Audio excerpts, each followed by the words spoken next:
Welcome to the New Books Network. Hello, my name is Christian Axboe Nielsen. I am Associate Professor of History and Human Security at Aarhus University in Denmark. Welcome to the New Books Network. My guest today is Siniša Malešević, who is the chair of the Sociology Department at University College Dublin. Sinisha's main research interests include the study of war and violence, ethnicity, nation-states and nationalism, empires, ideology, sociological theory, and comparative historical sociology. Today, we will be discussing Sinisha's new book, Why Humans Fight: The Social Dynamics of Close-Range Violence, which will be published very soon by Cambridge University Press. Siniša, hello and welcome to the program. Thanks very much, Christian, for inviting me. It's my pleasure. Siniša, you've published really prolifically on the sociology of violence and nationalism, two topics which you, of course, also link in this book. So some might look at the title of this book and wonder, what's new? With this in mind, in the acknowledgments at the beginning of your book, you tell the reader why you chose to write this particular book. Please share your reasoning with us. Yeah, so I mean, you can say there are two main reasons. One is the kind of research-related reason, linked very much to the work that I've been doing so far, and the other one is perhaps more personal. And so the research-related one is, I mean, I've published so far two books that are focused exclusively on sociology of violence and war. Both of these books are very much kind of macro-focused. The first book, The Sociology of War and Violence, which was published in 2010, was an attempt to kind of map this whole area of sociology of war, which was quite kind of developed between the two world wars, but then suddenly has disappeared as a field of study. I mean, there were individual scholars, obviously, who studied war, like Charles Steele or Michael Mann and a few others, but there was no really defined area of sociology of war. So that book, the intention behind that first book was kind of to map the area to see, how sociology can use its own research tools to tell us a little bit more about this field. And since then, I think sociology of war has developed. Now, over the last decade or so, we have a number of books, many journal articles kind of from that particular angle of research. Then my second book in this series is also very macro-oriented. That's the Rise of Organized Brutality, Historical Sociology of Violence. And here I was trying to kind of connect different areas of research across disciplines, again, using sociological tools, looking at genocide, looking at terrorism, looking at revolutions, looking at wars, and see what's common to all of these different forms of organized violence. And my focus was very kind of macro in that sense, kind of looking historically at the transformation of organized violence over long periods of time, again, trying to use sociological tools. So this book is different in a sense because it's more focused on the micro and meso level, if you like. So what I wanted to do is really to see how interpersonal context of violence operates, how people and why people fight, why they kill each other in different social contexts.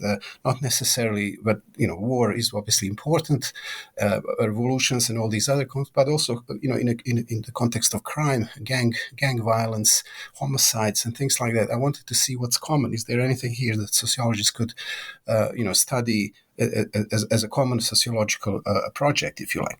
So that's the focus shifts more in that micro direction, meso direction, but there is also the framing in it. There is a link, I think, between this book and the previous two books. They are very much linked. So that's the kind of professional, research-oriented focus, but there's obviously personal reason behind that. As somebody who kind of grew up and lived in Yugoslav Federation and has experienced the collapse of the state, I really wanted to also explain to myself, perhaps more than to anybody else, why people that I knew in my own hometown have changed dramatically over, kind of fairly short period of time. People that were kind of nice, pleasant neighbors overnight became kind of very sympathetic to the right-wing nationalism and kind of were supportive of, or at least they were tolerating violence that took place in the city where I was born, Banja Luka. Although I've studied in Zagreb during the war, so it was a very unusual experience for me to kind of see, particularly in the early stages of the war, how these things were happening on the ground in the interpersonal context. And I could see, and I had friends obviously in Banja Luka and in Zagreb, and it was very unusual for me to see how people transform and how they behave in these situations. So there is that kind of personal element, I would say, attached to this book that is perhaps less visible in my other books. Yeah, that's interesting. I think a lot of the research that we do is, there's obviously issues of objectivity and subjectivity when precisely when we deal with those questions that we are asking also for personal reasons. But it can also, as I think your book illustrates, give an extra impetus and motivation for performing that research. And I just want to mention that, you make me think also of how, when I'm with my students, one of the things I ask of them is how they would react if they witnessed an act of fighting, of brutality on a bus in Denmark. Under what circumstances would they intervene?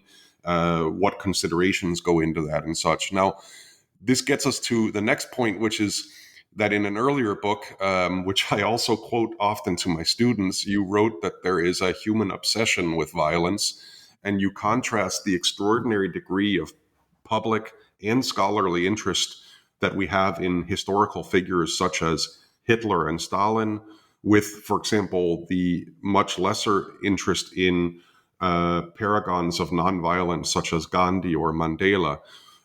You also note the popular depictions of violence in television and cinema, and here, mea culpa, as a Scandinavian, I binge Scandinavian noir and all kinds of crime series. So what, in your opinion, explains this obsession that we have with acts of violence and fighting in particular? Yeah, I mean, this is something that I deal with, as you mentioned, in the Sociology of War and Violence, but also in a few other publications and articles. And it is, I mean, it is very unusual when you look at violence, because in some respects, most kind of moral codes, religious traditions, philosophical traditions oppose violence. They condemn violence. The violence is seen as the kind of ultimate evil, sin, whatever a particular teaching would say. But then, on the other hand, there is this really kind of interest, obsession, fascination with violent experience, and that's very visible in our popular culture. We do all watch crime shows, and particularly those involving homicides, and we read novels, and people play video games and things. So television, cinema, our popular culture is very much saturated with imagery of violence. But much of that obviously is not a realistic violence. It's a depiction of violence. I think one of the reasons why are we kind of focus so much on violence is precisely because it doesn't happen so often. It's not something that most people see in their everyday life. Even people who are violent are not violent most of the time. Violence is often, as Randall Collins shows in his wonderful book on violence microsociological theory, human beings are not very good at violence. Not ordinary human beings are not very competent at violence. You need to learn how to be violent. You need to be trained. You need to be skilled at violence, and that's not easy for most human beings. So in that sense, there is that fascination comes precisely from that kind of lack of encountering violence on an everyday basis. It is something that is you could say in part it's a taboo as well. It is something that we are, as human beings, are not comfortable with when we encounter. If we are attacked somewhere on the street, it is a scary experience for most human beings, even for those who are kind of police officers and people in military, people who are trained. They encounter with violence is not easy. It never comes easy. It's a kind of, it generates a lot of emotional reactions, and it's something that we deal with. It leaves some traumatic experiences. So precisely because of that reason, we are fascinated with it. So in a sense, it's not something that it's easy to watch it on TV because you feel safe and secure in because it's somewhere away. It's at the distance. It doesn't affect you. Mm-hmm. Yeah, and of course, which some scholars have noted about crime procedurals, there's also this kind of healing effect that most crime series, except I should mention the Scandinavian ones, tend to resolve the violence, right? I mean, in the end, the message is the bad guys get caught, the good guys win, and order is restored. Again, it never the fascination never ceases to fascinate me, which I can see reflected in generations of students as well. Now, you tell your readers in the book that, and I quote, "descriptions of violence can never be taken at face value, but require contextual and historical decoding," end quote. How does one achieve such decoding without ending up with observations and conclusions that are just merely ad hoc or sui generis for each specific case? Yeah. Okay. So I mean, I think we do obviously have enormous research done on different violent experiences throughout history, but some of it, especially the further we go in time, is not particularly reliable because obviously descriptions of violence do not necessarily match the actual violence. I think the point that I was trying to make is that we need to kind of contextualize violence, and in every different historical periods, depictions of violence were influenced by obviously its own time and its own place, and in different religious traditions, violence had different role to play. And I mentioned in perhaps more in my second book on the rise of organized brutality how a lot of these kind of early descriptions tend to exaggerate the number of people killed in different battlefields, because the idea was obviously not to impart information on what actually took place, but the idea was to present particular ruler as being very strong, powerful, able to do these things, which so you have all these, as you know yourself as a historian, hundreds of thousands of dead, or millions, but in reality that couldn't be possible. So in a sense, so these the depictions of violence do not match reality.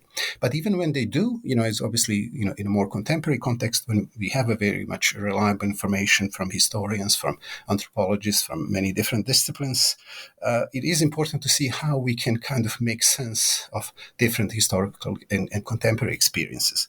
So obviously, in social sciences and humanities, we can go all the way back to kind of this Windelband's distinction between the nomothetic and ideographic approaches, and sociology as a discipline has been always depicted as a nomothetic one, attempting to generalize. So that's what I try to do in some respects. But on the other hand, I think what history does, which is an ideographic discipline, provides us with kind of nuance, and it's necessary. That's why I see myself as a historical sociologist, as somebody who's trying to bridge these two worlds in some respects, because obviously overgeneralization is not good either, because you end up with kind of some maybe overly strong statements which don't really work well in many different historical and contemporary contexts. So I think my view is that we can do this. We can do something which would go beyond the kind of individual uniqueness of every case. And every case obviously is unique and it is sui generis in some respects. But there are elements that we can build to make some generalizations, but they don't have to be kind of enormously ambitious generalizations, if you like. Mm. As a lapsed political scientist myself, who became a historian, I have to say that I reading your work, I always am wishing that someone would have told me that the field of historical sociology existed at an earlier point in my career. But discovering it is better late than never. So you say in your book that you coin a term which I hadn't encountered before. This term is social pugnacity. Please explain how you define this term, how you arrived at it, and what original insight you believe it allows. Yeah. So this is, I was looking for a concept when I was, even before I started writing, which would help me navigate this kind of interpersonal experience of violence, where I wanted to emphasize the kind of the social aspect of it. So I was familiar with generally with the term pugnacity, which was used, I think, initially by William McDougall, a psychologist from late 19th, early 20th century British sociologist, but he used that in a kind of Darwinian, social Darwinian sense as an instinct. He talked about instinct of pugnacity. But when you look back to the Latin term, terms like pugna, pugno, pugnatum, they stand for fighting, for battle, for a struggle, for dispute, and I thought we can use this term. This is a much more neutral term than the way how McDougall is using it. But I wanted to emphasize social aspects. So that's why I said social pugnacity captures this kind of something that I want to argue, what I argue throughout the book, and so I think this concept is useful because it can capture the relational, changeable kind of collective character of close range fighting, something that I'm focused on. So what I want to say and what I try to do in the book is that fighting is not an individual attribute. It's not a product of biology or psychology, although all these elements do play a part, as I say in different chapters. But it's a phenomenon generated by contextual interplay between variety of things, between the structural context, between different agents involved in the experience of fighting, and I look at the wider social organizations and ideological diffusion and many other things. So that's why I thought this term would be useful for me because it does capture this experience in one way, which allows me to say something about this interpersonal character of violence, of the close range violence. Mm. Absolutely. I also thought of the term pugilism, which must be etymologically related there. Much of the very brutal violence that you describe at the very outset of the book is violence that takes place outside of combat. And in introducing your book, you also noticed that you were looking at organized crime, gang violence, other manifestations of fighting. But even when we look at combat, there is a lot of violence. For example, mass torturing or executions of prisoners after the battle has ended and conquest has actually been secured. Do you think that it is worth distinguishing that type of violence fundamentally from that violence which occurs during actual combat? Yeah, I think that's a good point in a sense, because we do see different experiences, different behavior of human beings outside of the combat zone and in the combat.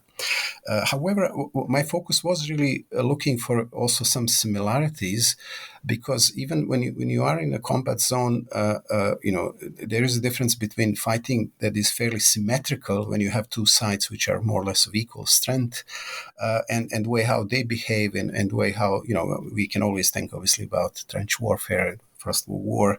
This is a never-ending type of a conflict, but it's also a conflict with its own rituals, with its own rules, not necessarily involving these things that I mentioned, kind of the torturing and execution, because often, and a lot of kind of research in sociology of violence points in that direction, that you see more of these kind of torturing and executions among the kind of non-symmetrical, asymmetrical groups. So in a sense, when one group is completely dominant, it's more likely to do this. And we see that kind of historically, obviously, in medieval societies. We had lots of these obviously gruesome examples what was happening, but often it was a kind of aristocrats doing this to peasants, torturing them, sending them a message: you cannot do this, because you're trying to do something to live above your station, or you're demanding certain rights that don't belong to you. So the element of the status discrepancy is important in that context, and we see that also in many other contexts.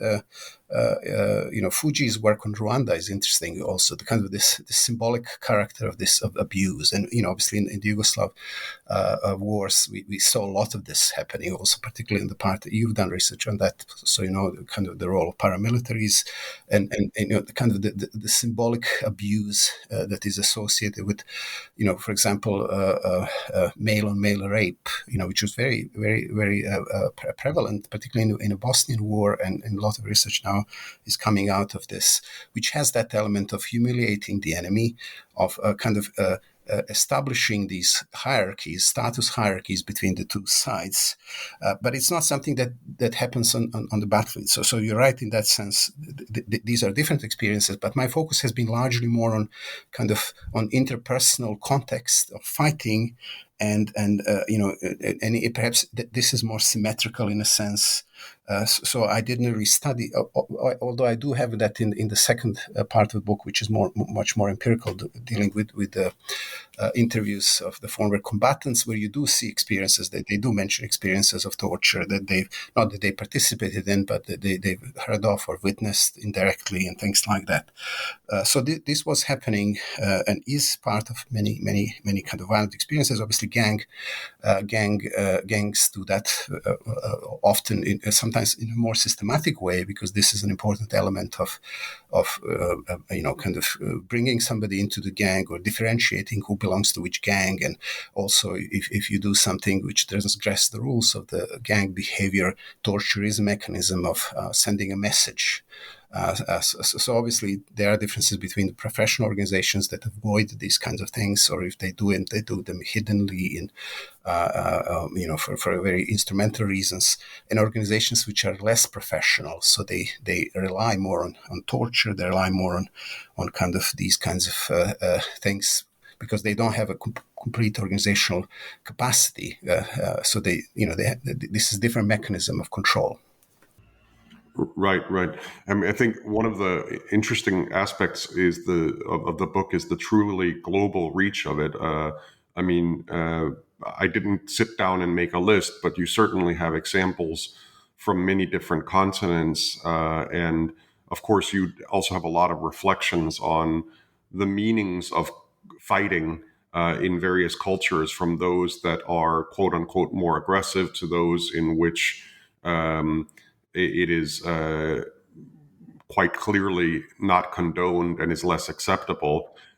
This was something that I was also reflecting on, Siniša, recently when I went to a fantastic exhibit on the Vikings of the East that is currently at my university in Aarhus in Denmark, and there were some quite subversive narratives there, I have to say, in a Danish national context, where the brutality or barbarism, if you will, of the Vikings at the time was compared unfavorably to the civilized nature of, for example, various Arabic dynasties in the Middle East at the time. And this was done, mind you, not by modern anthropologists, but by, actually looking at the primary sources and what the Arabs of the time, how they reacted to, for example, the practice of human sacrifice among Vikings, etc.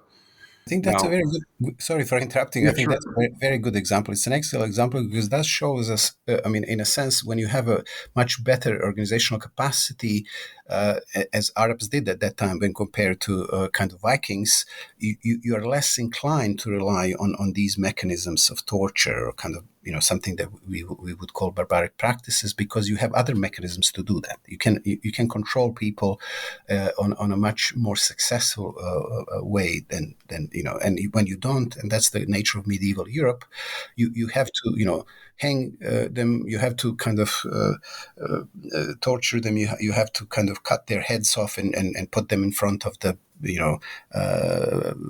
entrance to the town in order to send a message, because you have no other mechanisms to control large segments of population. So I think that's a very good example. Yeah. Yes, I mean, and obviously from the perspective of almost any society, as you also point out in the book, if you can maintain that level of state or societal control without resorting to violence, then there's a lot of costs at all kinds of levels that you don't incur. Yes. One of the more fascinating sentences in your book, in my opinion, is when you write, and I'm going to read it out loud here, I quote, "Just as human sexuality cannot be reduced to procreation, but involves complex emotional and cognitive interactions, the same applies to social fighting," end quote. Now, Siniša, I don't really have a question linked to this quote, but I did want to include it. And I don't know if you have any additional reflections that you might want to share on that point with the audience. Yeah, I'm not an expert on sexuality. My wife actually is a sociologist of sexuality, so I have the opportunity to talk to her. And you know, I think sexuality and violence are both interesting topics in a sense because, you know, they are something that have been integral to a human experience for thousands and thousands of years, but are also have been taboos in you know many societies, and even in our own society, they're still taboo in a particular way. But you know they shape human experience and also social experience, and we started learning much more about human sexuality very late. You know from maybe late 19th century onwards, we you know kind of societies know more about complexity of human social experience, and now we know that this is not something only about procreation. It is a very complex phenomena. It involves so many kind of complex emotional interactions. It's changeable. It is linked to obviously social mores. It also involves cognitive interactions. It involves power interactions, many other things. So we've learned a lot about sexuality, but I think we haven't reached that level in the study of violence, in a sense, because we still, not we as researchers, but I think, general audience has certain misconceptions and stereotypes about violence. It's something that is fairly easy to do, and it always happens in the same way, and it's always instrumental. It is about kind of it's integral to some instrumental ambitions of leaders or people who use violence for their own purposes, things like that. But now, as we study violence more on macro and a micro level, we see it's a very complex thing. It's not about violence has its own kind of dynamics. It has its own autonomy. It generates completely different emotional experiences, cognitive experiences. We learn through the experience of violence, or at least people who have experienced violence, that influences them not only traumatically, which obviously is something that has been studied, but also it shapes your understanding of the world. And there's so many things attached to violence. So I think particularly studying violence on this micro level, interpersonal level, we do the sheer complexity. We see the sheer complexity of that experience, and particularly that element of social pugnacity that I'm interested in tells me a great deal about how emotions develop, how emotions shape our interaction, and also how human beings in small groups can influence each other, and emotional dynamics transforms. This is what I analyze, particularly in the second part of the book. The experience of killing and things like that. And that's something that is worth exploring much more. I think I just kind of try to do this now, but it's something I think it's worth exploring more and more.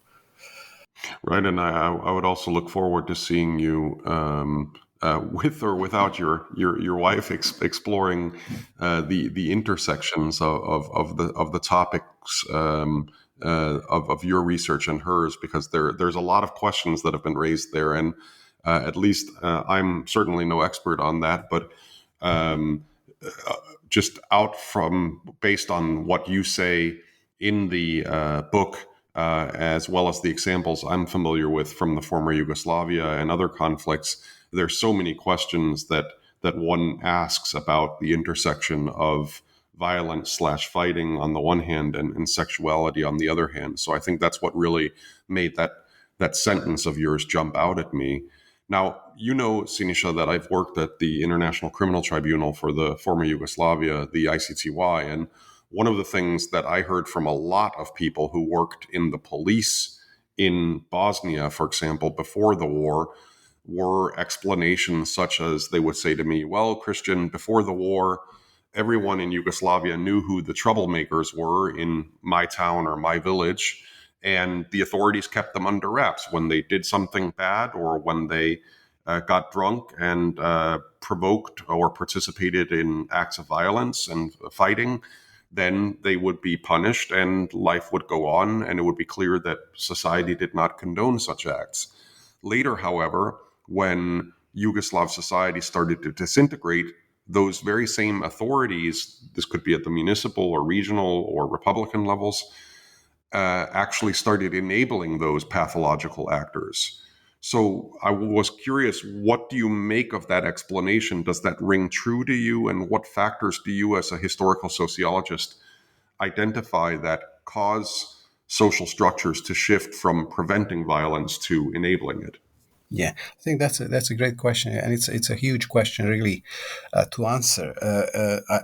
I would say my experience from former Yugoslavia it is very much along the lines with what you're saying, but also reading and kind of getting to know other experiences and other case studies. I think one element which is interesting is we can start from that thing that what Randall Collins is arguing, that human beings are not particularly competent in violence. So in situations of collapse of the state or wars or, kind of revolutions and things like that, you have to rely on people who have certain skills, violent skills. And as you know, Christian, you've done work on Arkan and other people, they were very much integral to this violent period because they had these skills, of kind of being violent, being essentially thugs, but kind of almost a professional thugs, because they were employed by you've researched this much more extensively than I have. Mercenaries of a sort. Mercenaries, in a sense, yes, and it's interesting how, regardless whether they were working for a communist system or they were working for Serbian kind of nationalist state, they had to rely on their skills, but because they had these violent skills, they could kill people, they could mobilize certain number of soccer fans and things like that, and capture territories and things like which they did. So in a sense, we do. It is very much true that these are people that everybody knew were troublemakers. They were the criminals. They were the thugs. But in times of a collapse, state authorities, which were also collapsing, and in these parallel organizations emerging, were inclined to use these individuals, and that has happened across. This is not obviously unique to Yugoslav experience. It has been happening all over, and it's very likely that is also happening in war in Ukraine on both sides. These are the people who have been trained. They know, they have experience of fighting, but they are pathological individuals in many instances. So obviously it's very difficult to rein them in. Eventually, when you give them a power, you give them authority. And then that's very difficult later on to manage them. And that we had these many experiences even in Sarajevo with Juka Prazina, all of these people, which were initially very important for fighting, for defending the city, but they were criminals, and obviously they had their own interests. So in that sense, it's not easy to balance that. But many, this is not unique to Yugoslav experience. Absolutely. I mean, it's easier to essentially activate these forces than it is to find the off button, because often their nature, their motivation transcends the more narrowed structured interests of the state or parastate entities that are commissioning them, as it were.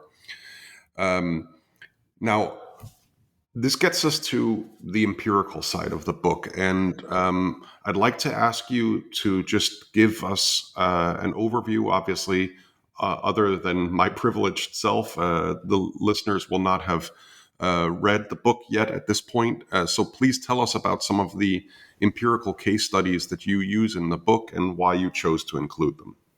Okay, so maybe just to say, a few things about the structure of the book. So the first part of the book is largely kind of theoretical in nature, trying to kind of tease out what we know from different disciplines, from biology, including neuroscience and variety of other disciplines, and psychology and economics and ideology, and whether any of these things, what we actually know can explain, the fighting, motivation for fighting. So what I do in each of these chapters, in the first 6 chapters, I look at the variety of this literature. The first chapter is focusing really on the physiology, if you like, and biology of violence. Are there any biological preconditions for us to be violent, and when human beings are violent, how biological explanations can deal with this. And in the second chapter, I deal with the kind of economic explanations, focusing more on self-interest and looking at kind of what the rational choice and kind of other instrumentalist explanations have to offer. Then in chapter 3, I look a little bit at the kind of explanations that focus on the role of ideas and culture, kind of the so-called ideological fighting, whether this is really the main reason for fighting. Then I look at a little bit at the role of coercive power in forcing people to fight against their will, which is obviously an important element in what states do and what criminal syndicates do and gangs and things like that. Then I also look a little bit at the kind of emotional attachment that people have to people that matter to them, family, friends, and these networks of microbonding, how we fight for others, when do we fight for others. And I would argue that's a very important element, perhaps more important than fighting for oneself. And then I also look at the experience of non-fighting, because that's also not something that is, default position. It needs to be explained, how non-fighting happens, when people are more likely to not fight, and obviously that's also linked with the particular social organizations and things like that. So that's the first part of the book, which is mostly theoretical, not exclusively, as you mentioned already. I do look at lots of different examples, short examples. Every chapter ends with a comparison of 2 different cases in different parts of the world, and I wanted to be as global as possible, so I was looking at lots of different examples. The second part of the book is much more of a kind of relying on interviews that I've done with former combatants. So there are 5 chapters really here. 4 of them are, very empirical, using this material with interviews. So these are interviews done with former combatants from Croatian army, from Bosnian Serb army, from provisional IRA. I've also analyzed letters from the soldiers from the First and Second Spanish War, Second World War and Spanish Civil War, Indian soldiers who fought in the First World War in Europe, Wehrmacht soldiers and the letters that we have from them, and U.S. Spanish volunteers. So I try to kind of combine all what we know from all these different research techniques, if you like, to see, how they describe their own experiences of fighting, with interviews that I've conducted myself with with the former Bosnian Serb soldiers and Croatian soldiers. I was really focusing more on people who did have a experience of battlefield. So I've excluded everybody. I mean, I've interviewed many people, many more, but they are not really in this book because many soldiers weren't really involved with the combat, particularly on a long-term basis. So these are kind of the experiences that I explore, and I use a lot of these interviews from because they tell us a lot about the kind of social dynamics that develops on the battlefield during fighting, before the fighting, during fighting, and after fighting. Also the way how their emotions are developed and kind of reflected, how they reflect on the experience of fighting, on the experience of seeing somebody dying that mattered to them, their comrades, and also their own sense of responsibility towards people back home, families and friends, which obviously is important in the first, as an important motivation for them to stay on fighting regardless of what's happening. So all of these kind of different cases help me kind of understand how the social dynamics of close range fighting operates. Yeah, and I think again, it's really impressive how you not only include these case studies, but approach them from so many angles, where you really bring to bear the tool set that you have acquired from surveying the available literature in various fields. Would it be correct to state, Siniša, that your own view, based on your review of the available research, is that human beings are, first of all, not inherently violent, and that they are often even averse to fighting, but that violence has become more widespread and exacerbated in terms of casualties and um, uh, intended and unintended consequences because of modern state structures and technology? Yes, that's in a way, broadly speaking, what I've been trying to argue in all these three books that I've written on violence. So obviously, this whole issue starts with the debate of Hobbes versus Rousseau, and Hobbesians arguing that human beings are inherently violent, and Rousseauians arguing we are not, we are peaceful creatures. So I could say I lean more in the direction of Rousseau, but not completely, and I say that very clearly. I think in the sociology of war and violence, I say they're both wrong because they're not sociologists. So they're both social contract theorists. They assume there was this kind of state of nature, which obviously we know now that there was no state of nature ever. So I think that, if we bring a little bit more sociology to these kind of all debates, we can see that saying that human beings are not prone to violence is really more. It's not Rousseauian in a sense that we are inherently good. I wouldn't argue that. I'm more leaning in the direction what Collins is arguing, that we are not very competent in violence, in a sense that's as creatures we don't have horns or sharp teeth and strong jaws or anything. We are very as individuals. We cannot compare to lion or any kind of predatory animal. We could be easily overpowered. But obviously we rely on other human beings, and we've been doing that for thousands of years very successfully, and we've become so powerful. So our strength as human beings and our kind of capacity for violence stems very much from our ability to create social organizations, particularly the state. So that's what we've been doing historically. And this is, for me, the origins of large-scale violence have to be linked to development of these powerful social organizations. And obviously, as you mentioned rightly, technology is a part of that. Obviously, we couldn't build technologies without having social organizations, because they are always inventions. But if you don't have organizations to produce this on a massive scale, then inventions are not, they're not materialized, they're not realized. So that's what I try to do, in a sense, to emphasize, kind of this inherent weakness of us as a species for violence, and also we are not comfortable with violent experiences. As I said, even people who do this on a professional basis, and we do have a lot of research on police officers, particularly American police officers, on soldiers being fighting in many wars. Many of them are not really comfortable with this. Even though they do that on a regular basis, there is a breaking point, for almost every human being.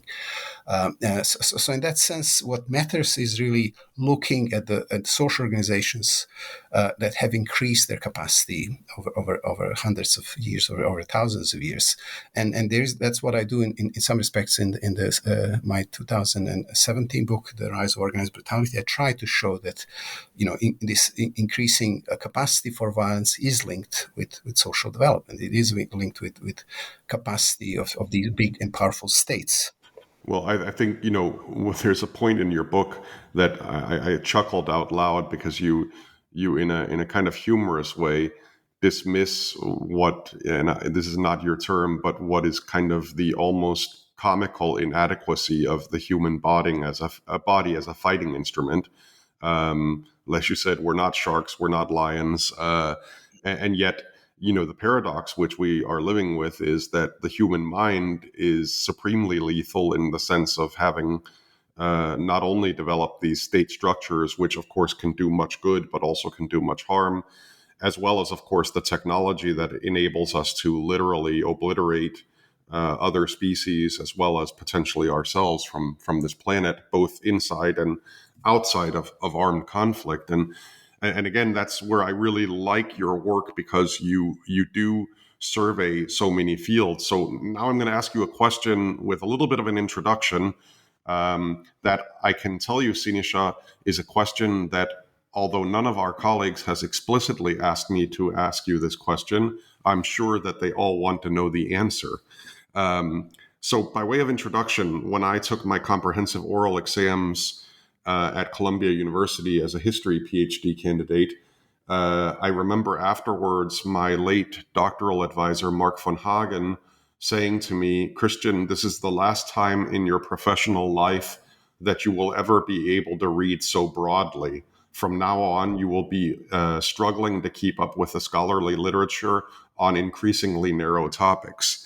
You, Siniša, have surveyed an enormous scope of scholarly literature from many different fields in your book. So please, what is your secret? How do you manage to keep abreast of developments in so many scholarly fields?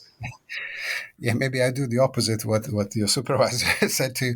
No, I mean, for me, I was always a great reader. I loved reading, and for me, kind of I continue to do that. I don't read necessarily only strategically. There is an element, obviously, when you have to write an article and you have certain deadlines, you focus more strategically on certain things that you need to master.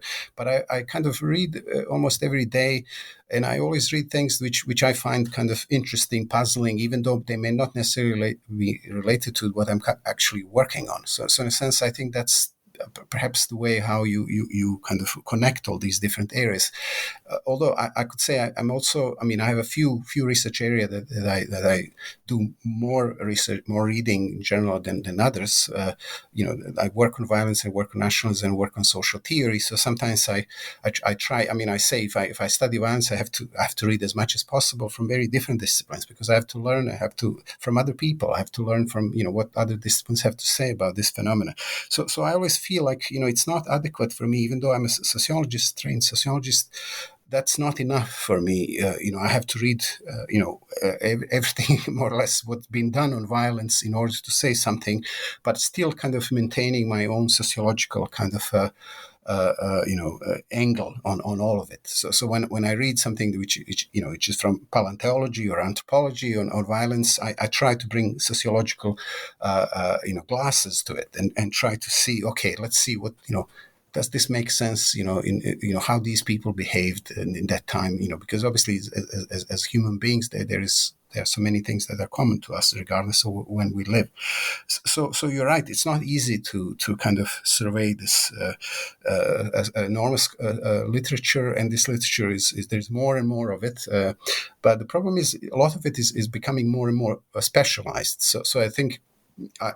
Either you can go in being extremely specialized in a particular area, or you have to try to be kind of to balance this to be kind of more of a generalist, but generalist within particular field. So the field of violence is an enormous field anyway, but this is still narrow enough to say, okay, this I have certain expertise in this area, but I don't know many other fields, that are out there in sociology or anthropology or any other areas. So I try to keep abreast, but it's not easy to do that. It is demanding. It's getting worse in that respect. There's more and more books that I want to read. I have so many books and articles, on my desk that I'm just trying to, use the summer to read more of it. And it's, but I think we do have to ask ourselves these big questions. Yeah.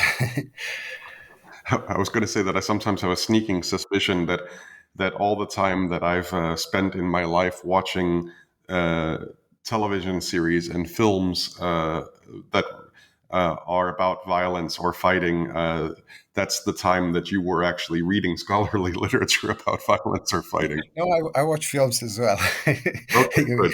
That makes me feel a little bit better, but then makes the question even more acute. Well, now, having paid you this compliment, I'm going to turn around and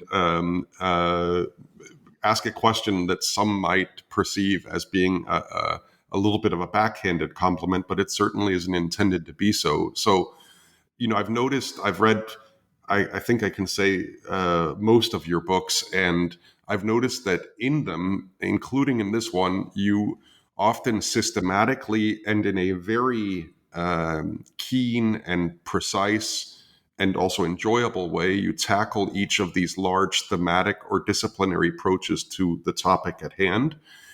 And you then incisively summarize them, and you point out the strengths and deficiencies of each of them, and having kind of dissected, or if we want to use the language of violence, drawn and quartered them, you then move on to the next big topic in the next chapter. Now, some readers might, however, feel that this leaves them wanting for the ultimate answer, namely, what is Siniša Malešević's preferred methodology for studying why humans fight? What would you say to such a reader asking such an obnoxious question? Yeah, it's not an obnoxious question. It's a good question. I mean, basically, what I try to do, if we focus on these three books on violence, but you're right, I do that in many other books as well, on nationalism and ethnic relations and things like that. I mean, the idea for me here is really to see, again, what we know, what are the available approaches, and I'm trying to kind of, it's a sort of a starting position for me. It's also a learning experience for me.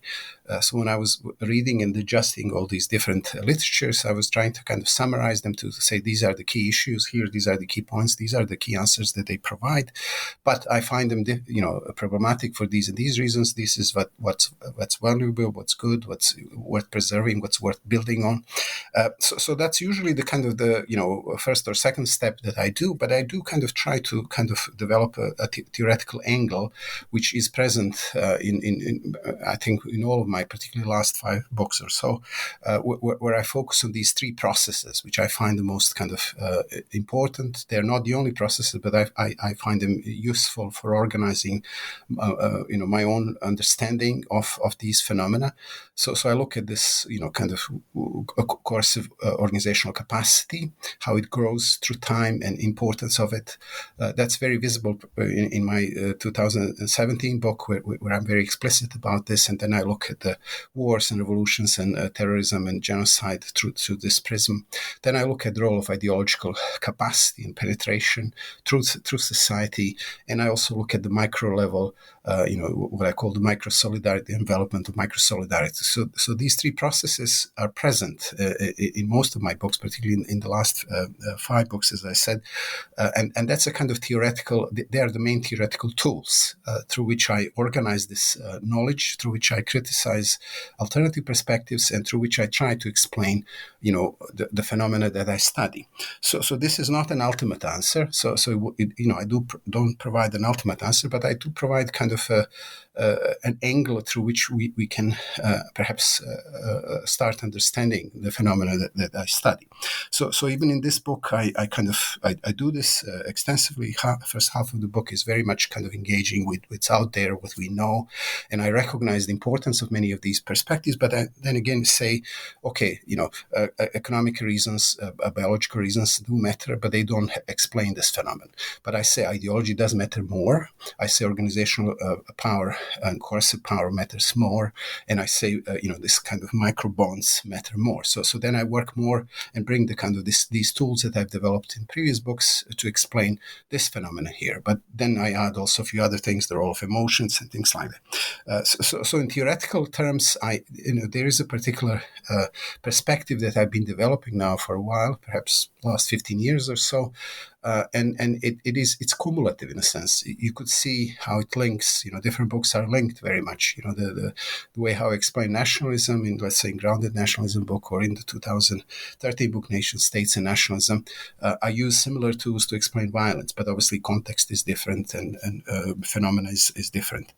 Siniša, my last question for you today is: what major avenues of future research would you like to see pursued on this topic? And what major lessons would you like readers to draw from your book?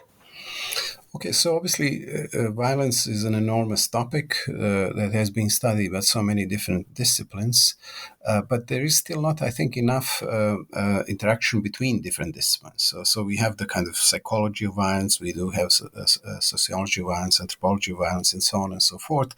But, that's in some ways is what I try to do, to go across these different disciplines. And I think I would like to see more of this kind of research, that, you have a research team, so people, one is psychologist, one is historian, one is anthropologist, sociologist, and they work together to produce this kind of research on a specific topic of violence that is cross-disciplinary in a genuine sense, that people can contribute to using the knowledge and different research tools, because this is the same phenomenon. It's just that we are studying from different perspectives.